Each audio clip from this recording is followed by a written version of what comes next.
চাকরির পরীক্ষার প্রস্তুতির সময় বাংলা বাগধারা কি একটা বিশাল বাধার মতো মনে হয়? মানে শত শত বাগধারা মুখস্থ করাটা তো সত্যি বেশ ক্লান্তিকর একটা কাজ। কিন্তু কি হবে যদি মুখস্থ করার এই পুরো ধারণাটাকে আমরা পাল্টে দিই? আজকের এই আলোচনায় আমরা ঠিক সেটাই করতে চলেছি। আমরা দেখব কিভাবে বাগধারাকে শুধু শব্দ হিসেবে না দেখে এর ভেতরের জীবন্ত ছবি আর গল্পগুলোকে চিনে নিয়ে খুব সহজে মনে রাখা যায়। চলুন ভাষার এই অসাধারণ জগৎটাকে একটু নতুন করে আবিষ্কার করি। ব্যাপারটা কি জানেন? বাগধারাকে কেবল কয়েকটা শব্দের যোগফল ভাবলে এর আসল মজাটাই নষ্ট হয়ে যায়। আসল কথা হলো প্রত্যেকটা বাগধারা হচ্ছে একটা আস্ত ছবি, একটা ছোট সিনেমার মতো। সেই ছবিটা একবার মনের মধ্যে বসিয়ে নিতে পারলেই তার মানেটা আর কোনোদিন ভোলার উপায় থাকবে না। এটাই আমাদের পুরো কৌশলের মূল ভিত্তি, শব্দের আড়ালে লুকিয়ে থাকা ছবিটাকে খুঁজে বের করা। এই চরিত্রশালার একদম প্রথম সারিতেই কারা দাঁড়িয়ে আছে বলুন তো? ভণ্ড বা কপট মানুষেরা। চলুন দেখি বাংলা ভাষা এদের মুখোশ খুলে দেওয়ার জন্য কি দারুণ সব ছবি এঁকে রেখেছে। এই স্লাইডটা কিন্তু আমাদের কৌশলের একটা দুর্দান্ত উদাহরণ।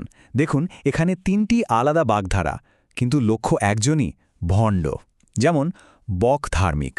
একবার চোখটা বন্ধ করে ভাবুন তো, একটা বক সাধু সেজে একদম স্থির হয়ে দাঁড়িয়ে আছে, কিন্তু তার আসল মতলব হল মাছ শিকার করা। আবার ধরুন বিড়াল তপস্বী, একই রকম ছবি, তাই না? নিরীহ সাধু সাজার আড়ালে লুকিয়ে আছে ধূর্ত শিকারী। আর আমার মতে সবচেয়ে সেরাটা হল তুলসীবনের বাঘ। ভাবা যায়, পবিত্রতার প্রতীক তুলসীবনে কি না লুকিয়ে আছে? হিংস্র বাঘ। এই ৩টি ছবি ভণ্ডামির একটা নিখুঁত প্রতিচ্ছবি। এভাবে একসঙ্গে মনে রাখলে বিষয়টা কত সহজ হয়ে যায়, তাই না?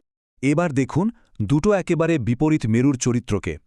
একদিকে আছে বুদ্ধির ঢেকি, মানে যার বুদ্ধি একটা বিরাট স্থূল ঢেকির মতো অচল, আর ঠিক তার উল্টো দিকে আছে কেতাদুরস্ত, মানে অত্যন্ত স্মার্ট, গোছানো এবং আধুনিক একজন মানুষ। এই যে সাদা কালোর মতো একটা বৈপরীত্য, এটাই কিন্তু মনে রাখার সেরা উপায়। একটাকে মনে রাখলে অন্যটা আপনা আপনি মনে চলে আসবে। এবার আসা যাক সেই সব চরিত্রদের কাছে যাদের দেখলে আমাদেরও একটু আলসেমি লাগে, মানে নিতান্তই অলস প্রকৃতির মানুষ। ভাবুন তো, যার কাছে 18 মাসে বছর, তার কাজের গতি কেমন হতে পারে তা তো সহজেই বোঝা যায়। গোঁফ খেজুরে কথাটার মধ্যেও একটা আয়েসি, কর্মবিমুক্তার ছবি আছে।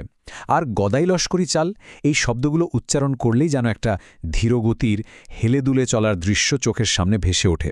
এই 3টি বাগধারা অলসতার ধারণাকে একেবারে জীবন্ত করে তুলেছে। চলুন চরিত্রদের দুনিয়া থেকে বেরিয়ে এবার আমরা ভাগ্য বা নিয়তির জগতে প্রবেশ করি। দেখা যাক ভালো আর মন্দ ভাগ্যকে আমাদের ভাষা কত নাটকীয় ছবিতে ফুটিয়ে তুলেছে। ভাগ্যের দুটো বিপরীত প্রান্তকে কি চমৎকারভাবে তুলে ধরা হয়েছে। একদিকে ইঁদুর কপালে, ভাবুন তো, একটা ইঁদুরের কপাল কতটা ছোট আর সামান্য, ঠিক সেই রকম দুর্ভাগ্যকে বোঝানো হচ্ছে। আর অন্যদিকে পাথরে 5 কিল, এর মানে হলো ভাগ্য এতটাই ভালো যে পাথরের মতো কঠিন জায়গা থেকেও কেউ লাভ গের করে আনতে পারে। কি অসাধারণ বৈপরীত্য! দুটোই একসঙ্গে মনে রাখা অনেক বেশি সহজ। এই বাগধারাটা আমাদের কৌশলের জন্য একদম আদর্শ। আঙুল ফুলে কলা গাছ। শুধু একবার ছবিটা কল্পনা করার চেষ্টা করুন। একটা মানুষের আঙুল দেখতে দেখতে ফুলে ফেপে একটা বিশাল কলা গাছে পরিণত হল। এই অবিশ্বাস্য নাটকীয় দৃশ্যটা হঠাৎ করে ধনী হওয়ার ধারণাকে চিরদিনের জন্য মনে গেঁথে দেয়। এখন এমন কিছু জিনিসের কথা বলা যাক যা বাস্তবে হতেই পারে না। আকাশ কুসুম, মানে আকাশে ফোটা ফুল, যা কেবল কল্পনাতেই সম্ভব। ঘোড়ার ডিম, যা আমরা জানি প্রকৃতিতে হয় না। আর আমার মতে সবচেয়ে মজারটা হলো ব্যাঙের সর্দি। ভাবা যায়, একটা ব্যাঙের নাকি সর্দি লেগেছে। এই 3টি অসম্ভব ধারণা একসঙ্গে মনে রাখলে অবাস্তব বা অসম্ভব বোঝাতে আর কোনোদিন ভুল হবে না। আমরা আমাদের আলোচনার শেষ বিষয়ভিত্তিক পর্বে চলে এসেছি। এখানে আমরা মানব সম্পর্কের নানা দিক, যেমন বন্ধুত্ব, শত্রুতা, নির্ভরতা, এগুলোকে বাংলা বাগধারার আয়নায় দেখব। সম্পর্কের দুটো ভিন্ন রূপ দেখুন। একদিকে গভীর বন্ধুত্ব বোঝাতে বলা হয় দহরম মহরম, অন্যদিকে তীব্র শত্রুতাকে বোঝাতে এর চেয়ে ভালো উদাহরণ আর হয় না, অহিনকুল সম্পর্ক।